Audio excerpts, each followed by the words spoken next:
switched on. You might want to switch it off because it causes a bit of a lag. Okay, I will switch it off right now. Awesome. We are live. We are live. Just going to wait for it to stabilize for a little while. Awesome.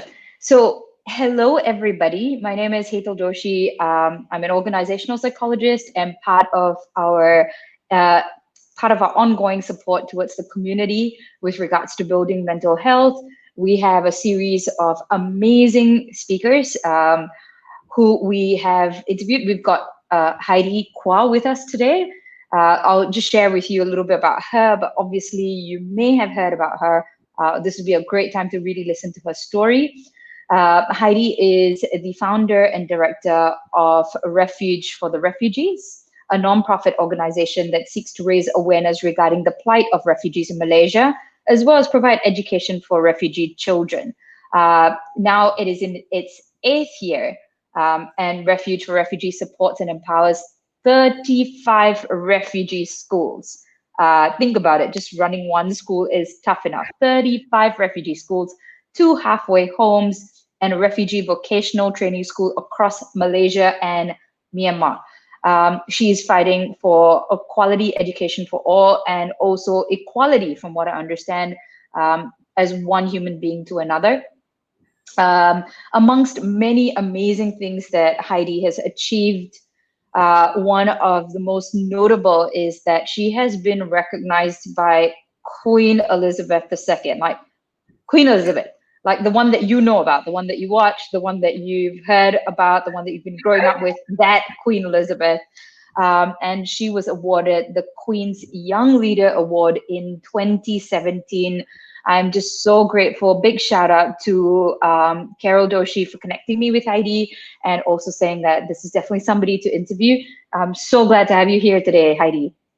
Thank you so much for having me. It is such a privilege to be here. I was so glad when you reached out, right? Especially looking through the platform, mental health at work. It is something that's so important that needs to be addressed at this point of time.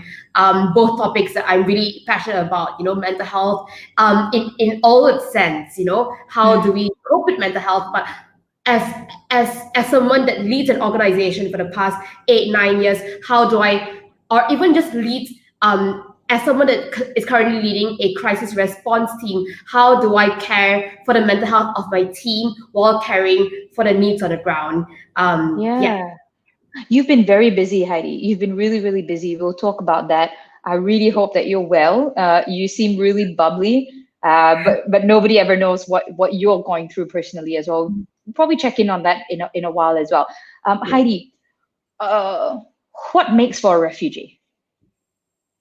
Sorry, can you repeat your question? What makes for a refugee? How does one become identified or get a label as refugee?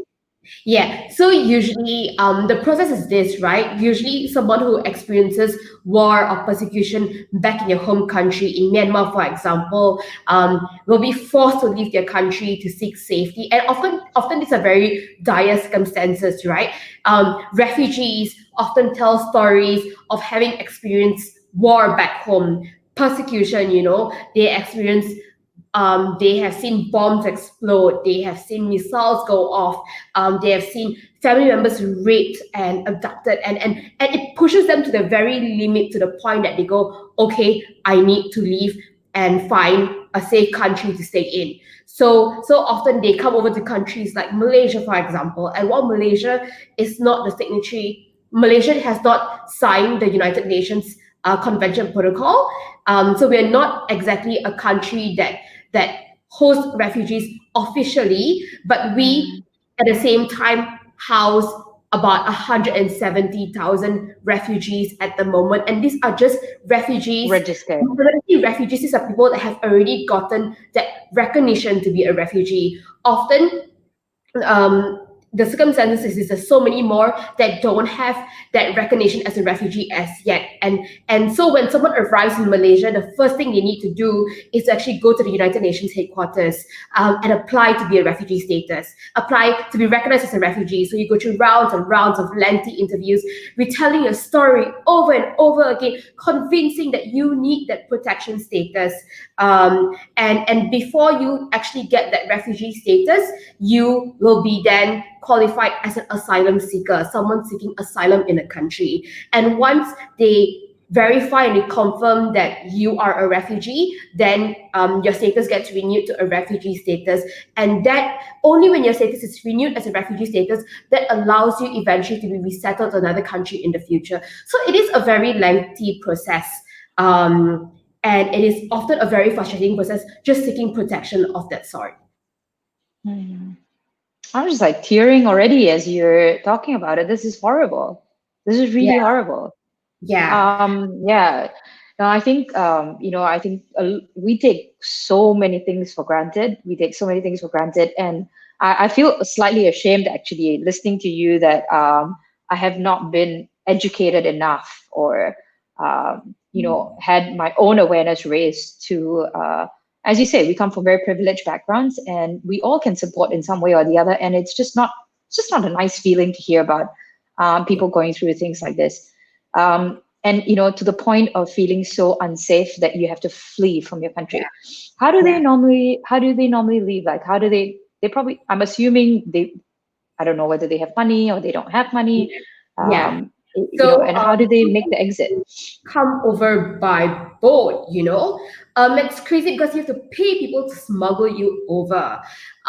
They often travel over by boat, in one of those boats that kind of ship items from Myanmar, for example. They jump into boats and they stay on sea, travel for about 3 hours, 3 weeks, travel for 3 weeks just to get to safety. Heidi, we've been in MCO for 3 weeks and some of us have gone nuts already. Yeah, but these people they get chucked onto boats. Some of them, of course, they fly over within their means or they come over in cars. So I know of people that have to travel all the way, drive through Myanmar all the way to Thailand through like smuggler and get off the Thai borders to travel all the way down to KL to register as a refugee. And it's often very, very, very complicated processes. When you're in a boat, you have to keep quiet. I mean, it's crazy, right? When you're in a boat, it's all cramped up. You go without food and water for weeks, right? And often they're babies. And everyone needs to keep as quiet as possible just so that the Sea Army doesn't identify you. So at some points, with babies crying, people get frustrated on the boat and actually, take the baby and chuck them out into the waters, out of the parents' hands and chuck them into the waters because they can't risk having people identify a whole boatload full of people. So it is very harsh environments that they go through just to seek shelter. And we often, when we often talk about the refugee community, we see them as people who are already here, but we don't account enough for the trauma that they've been through at home, as well as the trauma that it took for them to reach safety in Malaysia. And it's not that all is fine and dandy when you reach Malaysia. You still face immense persecution, the fear of stepping out of your house, because of the trauma experience back home, but the fear of stepping out of your house of possible arrest and detention as well. So it's just so many factors to kind of account for and look into when it comes to the refugee community. Yeah. So how did you get into this? How did you? I think it was about when I was in secondary school. I went to a government school, right? SMK for anyone who's from DJ Damansara Jaya. Big shout out. Yeah. And it's it's a government school, but we were one of the so-called better schools, right? PJ kids, and within the whole like privileged circle of kids, that go to government schools. And my closest circle of friends were people who were debaters and public speakers. And obviously, with that comes very opinionated people, like teenagers full of opinions. And at the end, at the end of school every day, we would hang around our canteen table with our nasi lemak and syrup bandung ice, and we'll just be talking about current issues and what the government is not doing enough, what NGOs are not doing enough. And I realized, I was just always so quick to get so angry with the system and point fingers, and until one day I just had to sit back and go whoa, how can I expect an entity or an organization or a government to do something if I'm not trying to do my part? I can't be so quick to complain if I wasn't willing to put in the work and the effort. So, so while waiting for my SPM results, I decided I need to volunteer. I need to get involved. If not, I shouldn't. I need to get involved and get my hands dirty. If not, I don't qualify to sit around the table angry.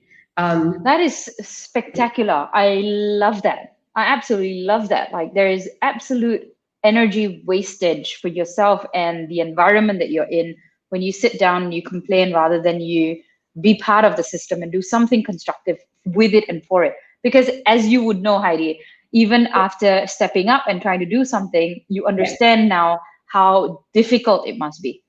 Yeah, so it's very easy to sit at the table and complain versus get up and do something about it. Yeah, for sure. Most definitely. Yeah, right. And so Heidi, tell us a little bit about your understanding about the mindset of refugees. So I was doing a little bit of research, and it's quite interesting to say that their level of resilience is super high. But I'm really not sure. I just have my doubts on it for some reason. What do you think about their mental state? And you mentioned that there are many countries as well that they have kind of left, right? Sorry, could you just tell us where they've come from? You mentioned Myanmar. We have, I think the two biggest groups in Malaysia currently would be the Rohingya refugees as well as the Chin refugees in Malaysia. So we've got nationalities like people from Myanmar, people from Somali, people from Yemen. We've got people from Pakistan. We've got the Iranian refugees. We've got the Rohingya refugees, right? And so these are just countries that come up in my mind, and these are the considerably bigger groups. But there's so many more that really fall through the cracks that we haven't managed to kind of capture, or at least their nationalities are not, spoken about enough for us to kind of know of who's in our country. And what would you say are the three things that you have learned about the way that they think, or their level of resilience, or the way that they approach life? Yeah, I think I think the first thing that comes to mind is that they are so full of gratitude. And that was what impacted me the most, I think, when I first started work 8-9 years ago. The joy in just me as a regular person turning up to teach in a class was, the kids were just so grateful. And because I was a student then, right? And I would count every opportunity I could. I would celebrate every opportunity I could, when I could get to skip class, or behind the laptop, But just celebrated every single time we showed up. And even in working in this community, they're full of, they don't ask for much, and they are always really deep with gratitude. So they are, I think they practice gratitude a lot, which blows me away, right? Because with so much that has happened, how can you still be so thankful? But they are. And that blows my mind. I think the second thing is that they are often looking to give back. So, I have been massively crazy. I've been massively crazy busy with aid response, when it comes to this COVID-19 incident and providing aid to the refugee community. We roll out 1,000 grocery bags every single week, and we send 102 different locations. And I've got this 3-4 people from the refugee community that have been calling me every single day and sending me voice messages asking me, Heidi, how can I help you? Heidi, how can I help you? And every day when I receive those, it's simple things, one of it is this guy called Mr. Firuzi, and he's this Iranian refugee. And every day he sends you a voice message going, Heidi, how can I help you? Do you have enough to eat? Can I send food your way? Are you taking care of yourself? Do you need me to care for you? How can my wife and I support you in this time of need? And that has just been so impactful. When the work that we went on the papers a few days ago, this Pakistani refugee, her name is Maina. She called me and she just went like, hey, I read about the work that you guys do, and I want to contribute, but I don't have a bank account. How can I contribute? Tell me, how can I contribute? And she just went, what is the best way? Do I go to an ATM? Do I go to a cash deposit machine? How do I support you guys? I can't bear to think of another refugee community that is suffering. I don't have much, but I have savings. But how can I support you? And these are just one or two stories, but there's so many of them that are stepping forward. We have a bunch of refugees that are cooking meals for frontliners, making sure that doctors and hospitals are being fed. This other refugee messaged me about a week or two ago, and he actually went like, hey, I'm a doctor. I was a doctor back home, and I'm sure it doesn't qualify the same, but how can I get involved? How can I help? This is what I have. How can I contribute? And they basically, this is what they mean, I want to help.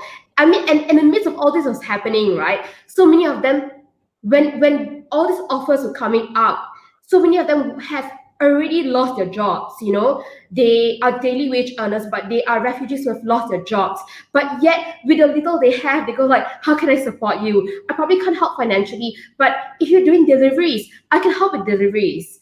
I have the hands, let me help. So that has just been really, really, that speaks a lot about the resilience, when we distribute food aid, and they get it from us, they go like, oh, actually, maybe I'll give my share to this other family with young kids instead.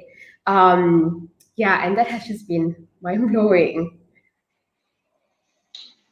Yeah. You just reminded me of this quote that you can have so much money and be so poor, or you can be so poor and be so wealthy. And this sounds like a really wealthy network that you have and that you've groomed and supported as well. God bless you, Heidi. Honestly, God bless you for all the work that you're doing. For those who are tuning in, I'm with Heidy Quah. She supports an NGO and a movement called Refuge for the Refugees, and she's just shared some light on their states of being, how they approach life, and how it doesn't matter how little they have, they're still very keen on being grateful and giving back to the community. So can you tell us a little bit about kind of jobs that they have, and maybe some success stories or some stories that, maybe let's just start with kind of jobs that they have and maybe some success stories that you could share. Yeah, so a lot of them work at construction sites. They work at hawker stalls. They are your aircon repairmen. They work in factories. They work in, if you go to Sungai Wang, for example, or Berjaya Times Square, when you walk around to this shop, around these stores, you realize that a lot of them are actually run. They're not owned, but they are run by the refugee community. People from Myanmar, people from Pakistan, people from different places. So a lot of them, they are your janitors. They are your security guards. A lot of them are security guards. Well. So these are just some of the jobs that they do to support their families. A lot of times, it's not well-paying jobs, but technically what they are allowed to do at the moment, I guess it's not well-paying jobs. So it's highlighted. I guess their needs are highlighted even more, especially when even so it's normal paying job, so you don't have savings, Mm-hmm.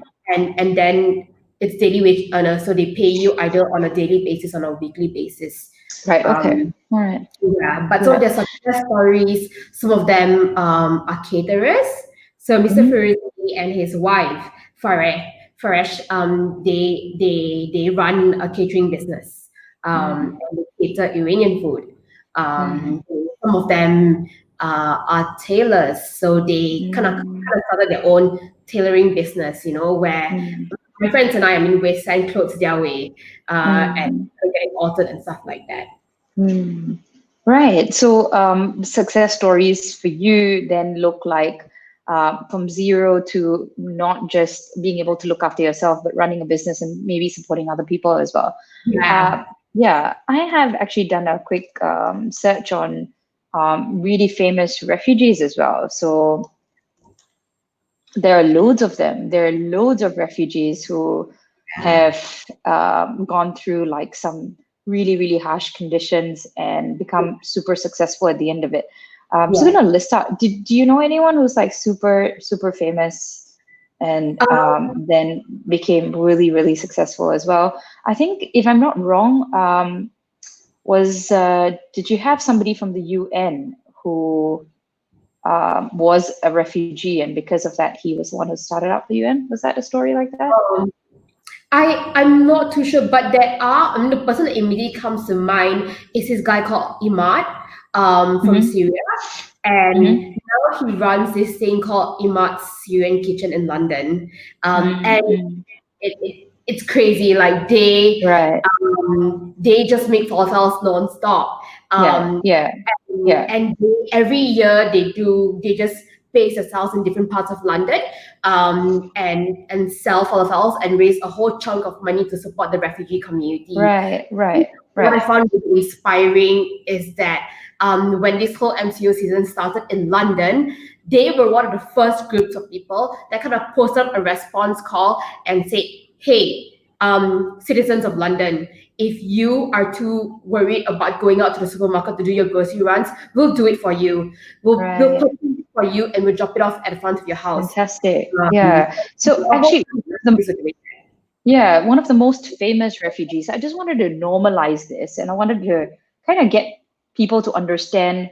Uh, as you said, your plight is to have equality in this, right? One Yeah, of the most famous people that everyone would know about is Albert Einstein. yeah, He yes, yes, German Jewish refugee as well, and yeah, I think with any of the right opportunities or the right platforms, yeah, anybody, and everybody can achieve yeah, some level of social impact if they are put in the right environment as well. yeah. What for you is the biggest stumbling block in being able to support the refugees with regards to having equal rights and also education? What is the biggest problem? Like, if that problem went away, it would be so much Yeah, easier. I think the biggest struggle is bridging that mindset gap that people have, right? So I just feel that if everyone understood what it means to be a refugee to a certain extent, or just understood the weight that it carries, it humanizes everything else. I feel Mm, that what reasons why we lobby so hard for policies to protect refugees, but we often don't get heard enough, is because people don't realize what it means to be a refugee. I mean, just to break it down a little bit more, personally, I think that people empathize with the refugee community a lot more since COVID-19 happened. Um, just painting the picture of fear, of restriction of movement, mhm, um, mhm. and yeah, it's just it's what's happening is terrible, but at the same time, it brings around such great awareness, right? Mm, Because when we first spoke about the fear, when we first speak about the fear of what refugees go through, a lot of times people can't identify with that fear because we don't experience that fear. But when it's a global crisis and um all of us are going through the whole battle with the COVID-19 pandemic, it's then when people understand a bit more what fear looks like, I guess, what restriction Yeah. like Well um, said. what Yeah. the real worry of losing your job and losing a means to support your family looks like, because all this while it's just something that we hear of but not really experience it, and until we Yes. experience it ourselves and Yeah. it's closer to home where we see, well, it might not happen to us, right? Someone in our family might have lost a job, someone in our extended circle might be struggling. That's when it hits a bit closer to home, and that's when we kind of have a glimpse of what refugees go through or migrant workers go Mm. through. Yeah. And you're still talking about a glimpse because we still have our own countries to be living in. You're Yeah, still talking about a glimpse. Uh-huh. yeah, Yeah, we haven't even gone full blown into 3 weeks of having to escape, yada yada yada.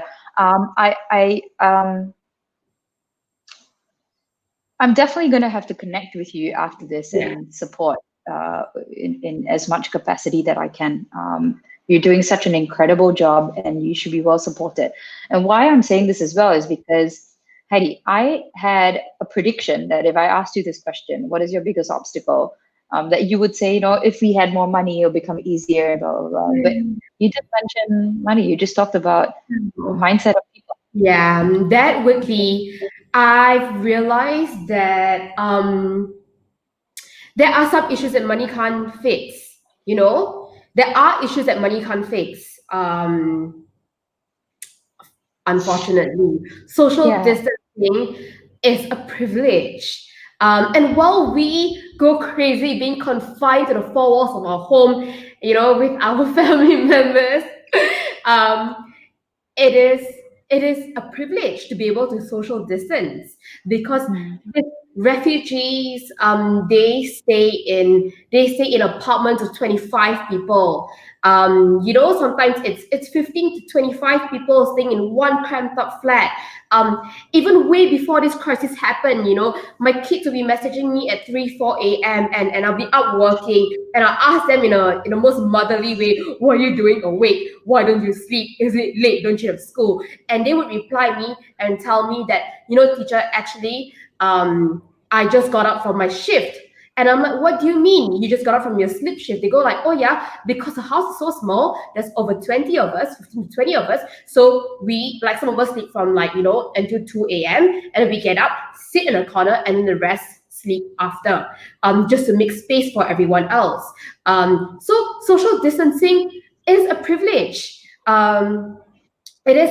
I mean, I'm not saying this to minimize what everyone else is feeling, right? Because it is, everyone's grieving and struggling at the same time. But it's then realizing that to be able to do this over a video call, to be able to be safe at home in my own house that's not overly crowded, that is a privilege. Um, yeah. So I guess, I mean, unless we strike a huge lottery and be able to buy like a house for every single family, I don't think money is the concern. It is a mindset shift that is a concern that we really need to address. Yeah. My God. I'm rarely speechless. Like I can definitely take a conversation like full on, but this is a bit of a shocking one. Um, when you say a mindset shift, if you could put it in like X to Y, like say for example, 32 kilos to 42 kilos, like that's a shift. Yeah. What would you describe the mindset shift in two simple words? From what to what? I think, I mean, if I were to put it in percentages, just over Or the not past. percentage, you can just use two words, like what is our current mindset that you're talking about that is a problem, and what is the mindset that we should have? So if you could find two words to describe this shift, that would be great. That is hard. I think Yeah. we currently don't identify enough with the issue, and that kind of distances us a whole lot. Oh, sorry, I can't. And I do feel that we've got that 70% gap to meet in terms of that mindset shift in order for us to be able to support the refugee community and the migrant community properly. Yeah. So what you could be saying, and the reason why we do this all the time as psychologists is because when we pin down what you call the ghost, Yeah. because that's that idea that we're trying to chase for. When we pin down the goals, then we can kind of tackle it as well. So I Yeah. guess what I'm hearing from you is disconnection or Yeah. disassociation to integration.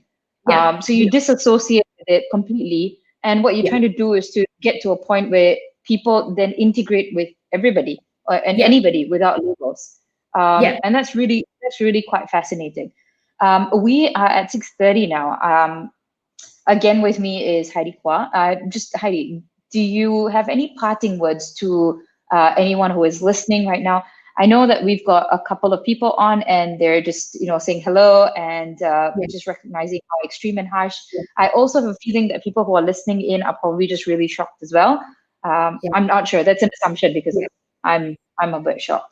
Yeah. Do you have any advice, any parting words, any shout outs or call to actions that you have? Anything at all? Please take a couple of minutes. Recognize, I think all I would say is that recognize the needs around you. I think we often, when we think about trying to make a difference, we think that we need to do it in a like in a huge way, right? Magnificent. To roll Yeah. out 1,000 grocery bags a week, but we don't. It can just be checking in on the family next door, or checking in on the migrant worker nearby when you go and buy your groceries, checking on the security guard. How can you maybe buy a meal for him and just go like, hey, I see you, I hear you. It's a little thing that adds up to be a lot. Often when we think about making a change, we often feel overwhelmed because it feels that like to make a change you need to change the world, but we don't. I think if we start small, that's what we can start with. Starting small, Yeah. targeting the needs around you before trying to change the whole system. Right. Right. And is there any help or support or anything that you want to push forward to anyone who might be listening? How they can get in touch with you, how they can support, or what support is required? Anything at all? Yeah. So if you can, if those that are tuning in, if there's any way that comes to your mind as to how you can support us or you want to get in support us, whether is it with finances or opportunities. I don't really want to put it at just finances because honestly, that's not a core concern at the moment, right? It's how can we provide services to support the refugee community even more. So drop us a message at Refuge for the Refugees. We have a Facebook page called Refuge for Refugees, and we can check from there. Just a heads up, I'm really slow at replying, but we will have a conversation for sure. Yeah. You're awesome, Heidi. And just to clarify, what kind of services are you would be your number one or number two priority right now? Yeah. So our number one priority would now be just bringing in the funds to be able to continue to roll out 1,000 grocery bags every week. We go into our third load of 1,000 families tomorrow. So the whole packing and distribution happens throughout the week. So that's why we're doing 1,000 families. But of course, it's not just finances. So for example, if you are fantastic with admin and you love administrative work, which I'm really bad at, you can just drop us a message and I'll see how to tap onto the skills that you have. Yeah. Yeah. And is this volunteer basis or is this something that people can get Yeah. slightly remunerated for? This is a volunteer basis for now because it's a huge volunteer base that we're working with. But of course, we always tell people that if we see, for example, that this role that we can assign you where it's a heavy role. For example, grant writing. The whole grant writing. Oh my God. If we can definitely go like, okay, how can we pay you to support us? Right.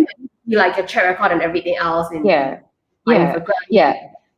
The reason why I ask is because I think, honestly, for some people right now who may not have a job or they're feeling a bit insecure about the future, they're just even maybe wondering what life is really about.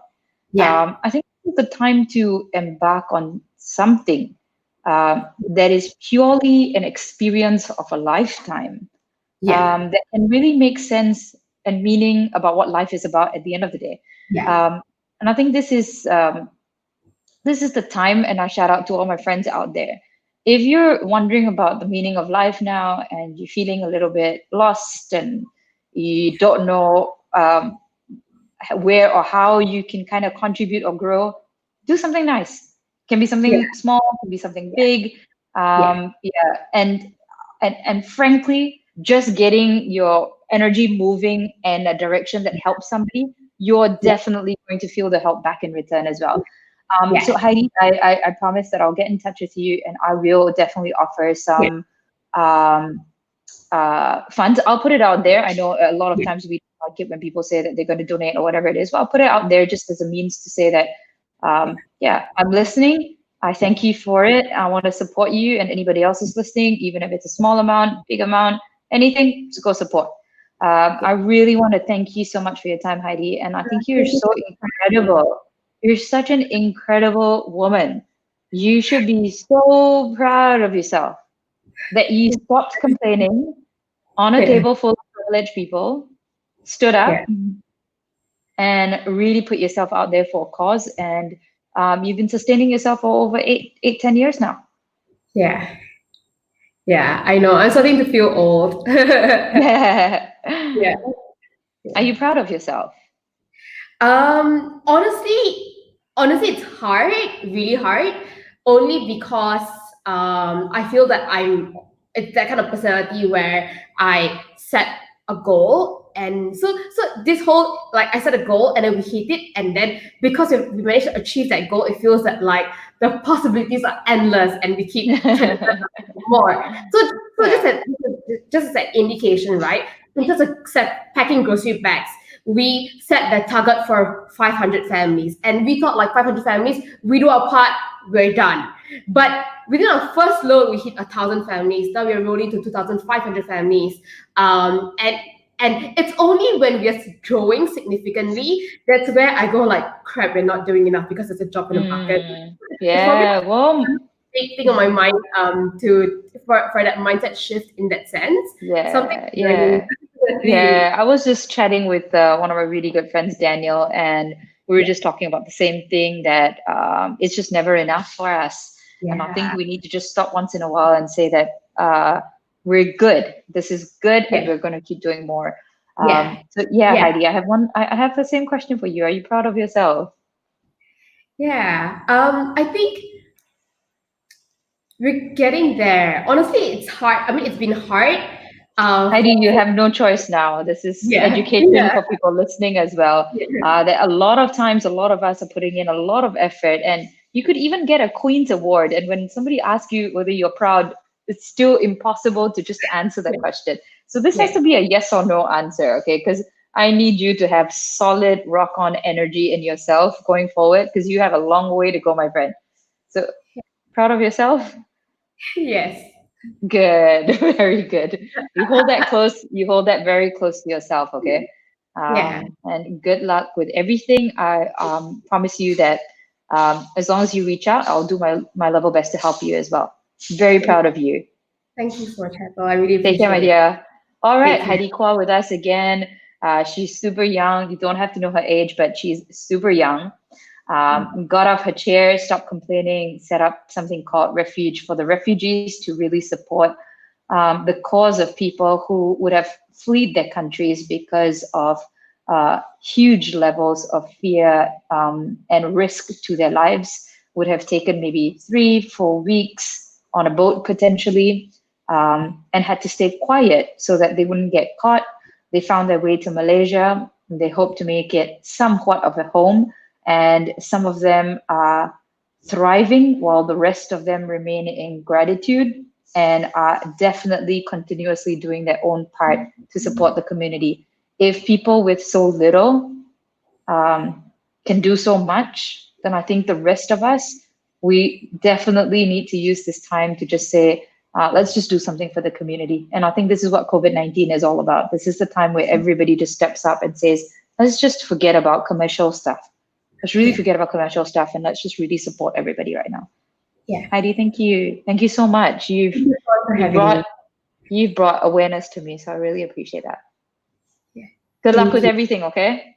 Yeah. You too. Take care. Okay, bye Yeah. bye. Bye. Take care. Bye.